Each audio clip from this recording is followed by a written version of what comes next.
welcome to Trailblazers Rising. Today, we have a very exciting guest on the show whom I have been following on TikTok for a hot minute now because she is really a trailblazer when it comes to the physical manifestations of neurodivergence, possibly the causes. Who knows? Science is a funny thing that is ever evolving. Kimberly, say hello and tell everybody who you are and what you do. Hey everyone, I'm Kimberly. I am both self-taught and autistic, and I have created a whole chart around neurodivergence, mental health, and autoimmune. That is so incredible. So all of her links are going to be in the show notes so that you guys can go check it out. But what first turned me on to you and made me go, hold up, wait a minute, is you have this chart that is so all-encompassing and detail-oriented and makes so much fucking sense about these origins of neurodivergence, right? So my area of expertise is in mindset and energy for neurodivergent women entrepreneurs, right? So it has everything to do with comorbidity, physical manifestations of ADHD and autism, and accommodations so that we can live our best, most successful lives as driven women entrepreneurs, right? So I have extensive research background in mast cell activation syndrome, POTS, endometriosis, Ehlers, big one, right? Dyslexia, calcula, all of those, right? And all of the executive functions as they pertain to challenging ourselves as neurodivergent humans, right? So I forget what I'm saying mid-sentence all the time. I forget words in word recall because my working memory and my dyslexia and my ADHD, we're lucky if I can finish any of the sentences, but I always have my handy dandy notebook around me so that I can make sure I remember the important things, right? So like you said when we were talking earlier, before we started, really understanding the why behind why these things happen is so important to being able to accommodate that need. So tell me again, so that everybody can hear, what really got you started in this really powerful research? It started with me realizing that I had ADHD, and then my daughter being diagnosed with autism and her being nonverbal and being completely just the lack of information around why she was unable to speak with her frustration levels being so high and me trying to help her lower those. So I dug into the research to figure out why these comorbidities exist because they're just being completely depth compared to the autism diagnosis in general.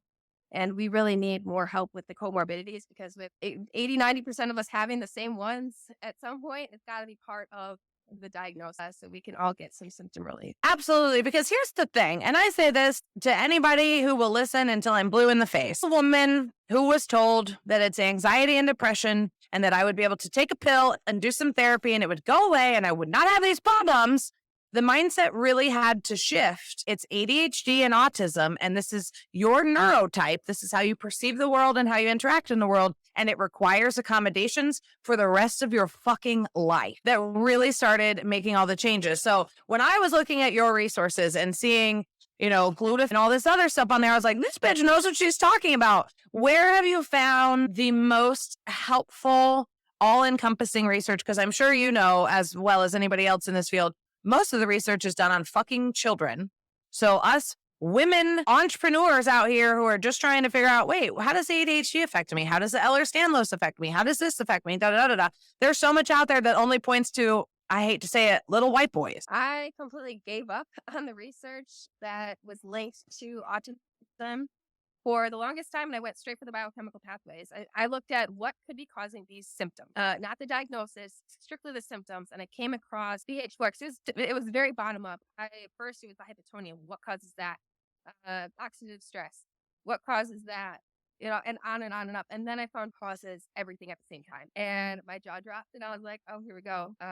And the whole chart was created. Wow. So in the holistic pathic medicine world, where I am not an naturopathic doctor, but I do take a holistic approach to healing the body and supporting the body and the mind and the emotions and the spirit, right? There's one creator, I wish I could remember his name. He was interviewed on a podcast about, how do you avoid the lawsuits from, I'm not on TikTok. I'm allowed to say it out loud. Okay. Anyways, this is going to go on YouTube. So who knows what they're going to ban. Um, but when it comes to that, he said, well, you can't say the name of the diseases. You can only say the name of the organs or the areas or anything like that because they, while they don't want you to say cure diabetes, you can say blood sugar problem, right? So has that been your experience to not anger the Western medical world of these medical doctors that go to school for 10 years and then do this and do that, and they know all and they're end all be all, and they're going to give you a pill for a symptom and they're not going to treat the root cause. What has been your way around that? Because I'm sure you're hitting wall after wall after wall. Yeah, actually, I kind of, again, bottom up thinking, my thought process through that was trying to avoid the stigma around autism socially. I really wanted to focus on those biochemical pathways and just symptom relief.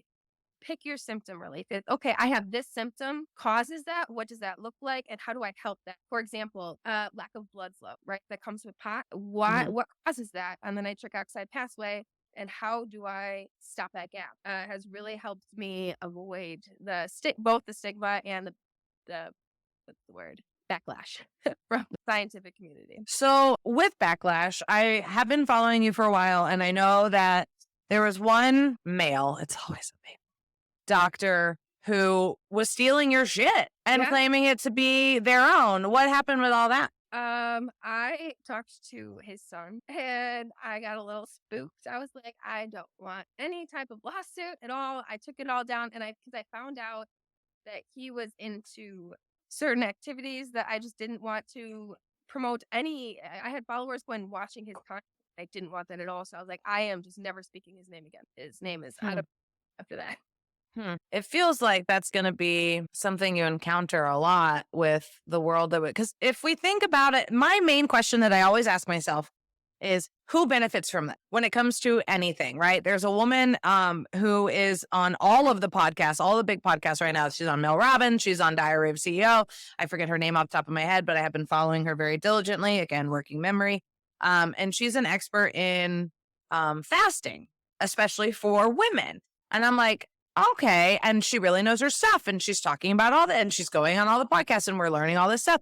And her main thing that she says is the reason that it has such a stigma is because nobody makes money when your professional is telling you, stop eating. Nobody makes money when you tell somebody to eat less or to do this or to do that. If you're not hawking something in particular, right? If you're telling somebody the solution is free and easy, a lot of people stand to make less money because they are currently making money on you thinking that it costs money and you have to buy a thing. So when it comes to how do you handle these professionals with all their experience coming in and saying, oh, you can't do that. Oh, you can't do this, when clearly you can and clearly you did. I usually poke fun at them or I ignore it. I'll either attack it head on and make it very obvious what they're doing, kind of the absurdity out there, or I just ignore it because a lot of what I'm doing, they're all supplements. Tryptophan's a supplement, tyrosine's a supplement. Nitric oxide test strips are $10 Yeah. on Amazon. And I mean, and then you take supplements to increase. None of them require big pharma. So. Yeah. It's so incredible. When we think about how you were able to put all this together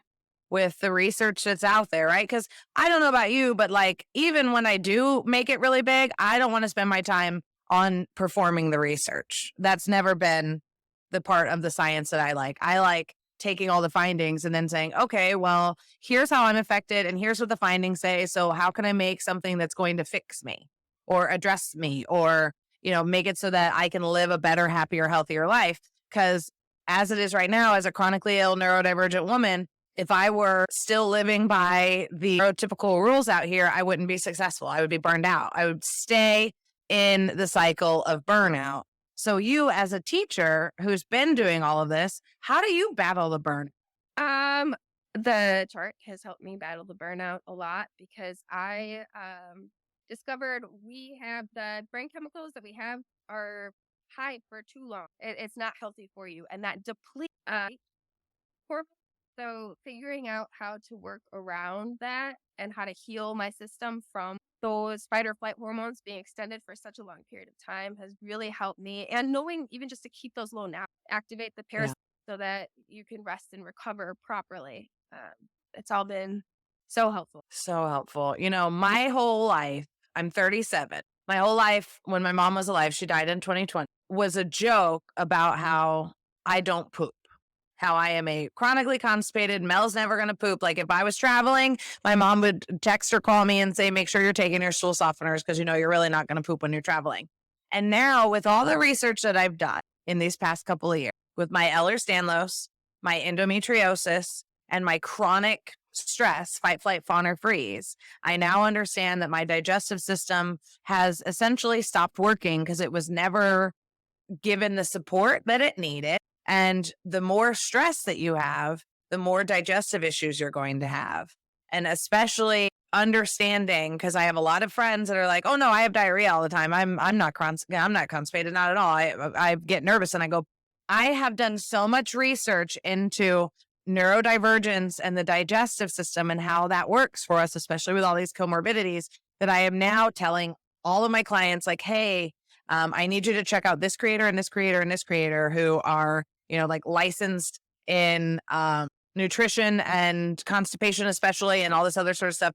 We are all misguided about what a healthy bowel movement is. We're all misguided on what a healthy diet is. We're all misguided on the right amount of sleep and rest and that sort of stuff. And the rules and the directions that are on all the packages pertaining to us, they pertain to that neurotypical 24-hour man who runs on that circadian rhythm. And we're in beings. We are a 28-day cycle of hormones and energy and mindset and effort and what we're able to give the world. So what has been one of your most surprising findings of like, holy shit, this whole time everybody was saying I needed to do XYZ, but it's actually BC? Actually, ironically, the circadian rhythm is hooked up to serotonin.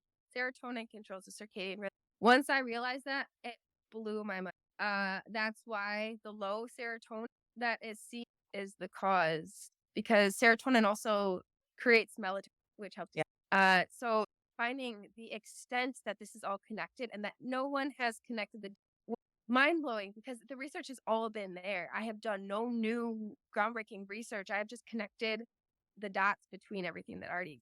Does it make you think that they have connected the dots? They just know that they're not going to make as much money if they tell us about it? I used to think that until I started talking to people with PhD. Then I realized very intelligent. I was such a big conspiracy theorist on all of it, and then I started talking to, and even just going to my child's doctor, pediatrician. She was recommending vitamins, and I was talking about, no, I need these because they have the active form of vitamins, and your body needs to break those down into the active forms, not just break them down to pee them out. Like Yeah. your body needs to use those. And she was like, when I talked to has the textbooks they use in college to teach doctors are 30 years in the research. They have no clue any of the updated. They really don't. And there's more continuing education that a hairdresser has to do than a fucking doctor. It's our wild. We're all pretty open, and the causes we can help each other. And this, I love it honestly. How there's this camaraderie between all of us, and how do we help each other because they're not. That really is the mindset of the neurodivergents that are really dedicated to a good life and a good quality of life and experiencing joy and safety and fun and not just feeling like shit. Like I didn't realize how much pain I was always in until I started not being in so much physical pain. And those of us that have to burn the capacity to do research and share it are. Yeah. That's so serotonin. And you got to take 5-HTTP to get your serotonin up, right? The hiccup is, depending on where the hiccup, the active form of vitamin B6 Yeah. is what used in that recipe to create the 5-HTP. And then the active form of folate is what's used in the tryptophan conversion. Yeah. So it really depends on which one you need. So it's crazy seeing the whole entire pathway and how it moves. What has been your biggest roadblock? Probably the fact that I live in the middle of nowhere and I have no networking connection, and I'm bad at networking, being autistic. I have no concept of how to move my way up to get this information in front of more people who need it. You have the drive and the calling. So that's the good. The drive and the calling is something that cannot be trained or taught or instilled. And really just getting yourself to that place of like, this is what it is. This is the information. You can agree with it or not, right? Because science, here's the thing about science, it's ever evolving, it's ever changing, it's the pursuit of, and who's to know what is true? Because again, like I said earlier, I mean, I was told with my digestive problems my whole life that I should be eating fermented foods. But every time I eat fermented foods, A, I don't like them. I don't like pickles. I don't like kimchi. I don't like any of that shit. I don't like it. That was my body intuitively knowing, like, hey, this is not good for us. It aggravates my mast cell activation syndrome and makes me have a histamine response, which in turn flares me up into pain and mental anguish and whatnot. Like, I just found one of the symptoms of anaphylaxis is thoughts of impending doom. I just, in these past 6 to 8 months, started walking right and started understanding my mast cell activation syndrome and eliminating flare up foods from my diet. And one of those is peanuts. And I fucking love peanuts, but I can no longer eat them because they give me hives and they result in the thoughts of impending doom. So while I'm not going into a deadly anaphylactic shock, I ate a spoonful of peanut butter 6 months ago before my walk, just not thinking, thanks ADHD, running through life and not being cognitive or intentional with anything. And I ate a spoonful of peanut butter before my walk. And less than a mile into it, I had to turn around and go home because I had broken out in hives so bad. And my brain was telling me, you're going to get hit by a car, or you're going to break an ankle, or you're going to get abducted. And I had to turn around and go home. And because I've done all this research and I take such good care of myself, I was able to connect all the dots and go, damn, really got to make sure you don't have. Yeah, it's fascinating. I actually recently learned about the gut brain axis too, which they don't tell people about. The fact that those two are actually connected, and the research is heavy. What? Tell me more. Neurotransmitters, they say that they can't cross the blood-brain barrier, right? But there is cell signaling from the brain to the gut for that for the production of neurotransmitters. Huh. The two both kind of have a communication system. So, Yeah. OMG. Are you familiar at all with the goddess, the mother of all things holistic and letting the body heal itself? Barbara, the Australian woman, I forget her last name, Barbara, and how much she talks about giving the body the right circumstances and environment to heal itself. And one thing she talks about all the time, the concept of having heartburn or too much acid in the stomach, right? And she goes, normally, if you're having heartburn pains and problems or like stomach burning, it's actually just that you're so dehydrated that your mucosal lining of your tummy isn't working properly. So the acid is not too much. It's just getting through into a place where it's not supposed to. And with things like heartburn, it's not that you have too much acid. It's that your little lever, your little valve that keeps everything down doesn't work properly. And then you combine that with Ehlers-Danlos and the pack. Yeah. So then you think Ehlers-Danlos, my connective tissue doesn't work properly. So my connective tissue for my digestive system doesn't keep everything moving down and it lets things. Oh my goodness, that explains so much, especially while the mast cells are active. Yeah. It's amazing how It all just connects and makes sense. But, one of the things that I make all of my clients do is use my energy optimization guide to get 30 to 60 days worth of about your energy and how it ebbs and flows, right? So essentially, every morning when you wake up, you write down and you say, okay, this is how many hours of sleep I got. This is how I feel. In the middle of the day, you say, all right, this is what I ate. This is how I feel. At the end of the day, you say, all right, this is how I feel. This is what I feel like I'm ready for tomorrow. I can recap my blah, blah. You got to do that for 60 days. And then we have enough data to look at and say, all right, this week I had a nap every single day at 2 p.m. What's different about this week? This week, I was voraciously hungry. This week, people were fucking pissing me off the whole time, right? But we have to have that data to be able to start making these connections, right? This king when it comes to this. Because again, now that we know this world was not set up for, right? When it comes to traditional M's, they are here for the line of fine, right? They're here for when something does go wrong, let's fix it. But our approach or my approach is much more holistic and naturopathic lifestyle approach. How can I take care of myself? What's going to make me feel my best? And that can change from day to day, hour to hour, because our energy levels can change. So that's amazing. I love that. I love the whole list. The world was for our at all. We're all breaking down on a systemic level.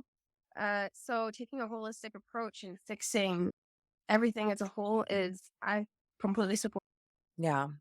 It's so incredible. So with your child being a nonverbal and you having all of this information that you're putting together and whatnot, what would you say to somebody else who's in a similar boat, either with themselves or with their child? What would be some of the best routes for them to start improving quality? First step, I would say get them access to any form of communication.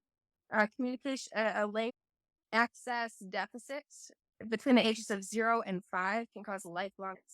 So access to language while you figure out the cause. I have a free resource on my website that has the information on what could possibly be causing it, whether it's facial muscle oddity, selective mutism from the fight or flight hormones being too high, and figure that out with your child's doctor and hopefully bring their frustration levels down because I know what that experience. So frustrating. So frustrating. We actually have a student at the Neurospicy Academy who will attend a lot of our live sessions and only type in. They don't want to have their microphone on because they're not feeling particularly verbal in that moment.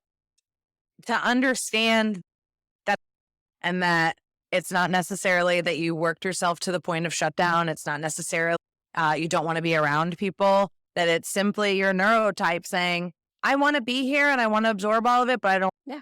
Right. Because it used to be the approach a couple of years ago, at least in the world that I lived in and the mindset that I have was, we're going to get you to a point where you can talk all.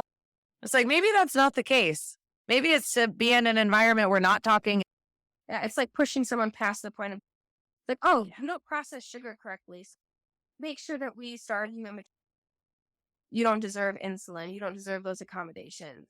It's wrong because the child help what's happening with them internally. They deserve the proper accommodations for what's physically in. Yeah. That's so my oldest, he's 15 now. He didn't start walking until about 13, 14. But he was talking at like 8 months. He was like, cup, mama, all this stuff. And then my youngest was the opposite. He started running at 11 months and 1 week. And not just while he was, he'd do that thing where he would toddle, take 3 steps and fall, be like, fuck it, I'm going to crawl. And then all of a sudden one day on his birthday, we had to have his birthday party, his 1 year birthday party a month early because my husband was going on and that day of his party, he decided, when I fall, I'm getting back up and I'm walking. I'm not doing this crawling shit anymore. And from that moment on, he runs. He was a climber. He was a jumper offer of things. He never saw a bench or a table that he wasn't going to climb and jump off of. But he was going for everything, for a motorcycle, or he wanted more juice in his cup. And then it turned into, and I'd have to go, Brody, will you tell me what your brother's saying? I don't know what he's saying right now. And then all of a sudden one day it was words. Everybody has to learning and communication and being okay with it. Cause I know even with my very limited knowledge when he was that age, I wish I would have known more, but again, hindsight is 2020. I knew in my mind and my intuition that like this is not something that we have to change or battle or be concerned about. He's hitting all of his developments on time and whatnot. So like, let's just let the kid live. And now he's, in the gifted program and all that shit, neurodivergent as hell, as we all are in this home. There's nobody that is on the non-neurodivergent spectrum of some sort. So like, what can happen moving forward in our community with the amount of knowledge that you are, equipping us with, and with the amount of compassion that we have and understanding that we have of like, hey, I'd rather hang around somebody who goes into verbal shutdown and just wants to type answers to me than hang around some sort of neurotypical asshole that wants to talk about the fucking weather. That there needs to be more understanding of the different learning styles. I have a breakdown for parents too with nonverbal kids where your child could be learning a different way. They expect all kids to just hear words and learn them. Some need to see them. Some need flashcards so that they can use their hands. We all have different learning styles. It's very typical for us. And we need to start our children so that they don't experience the level of trauma that we all did being pushed system. Yeah. As a mom, I know that I have done an extensive amount trauma healing on my own self.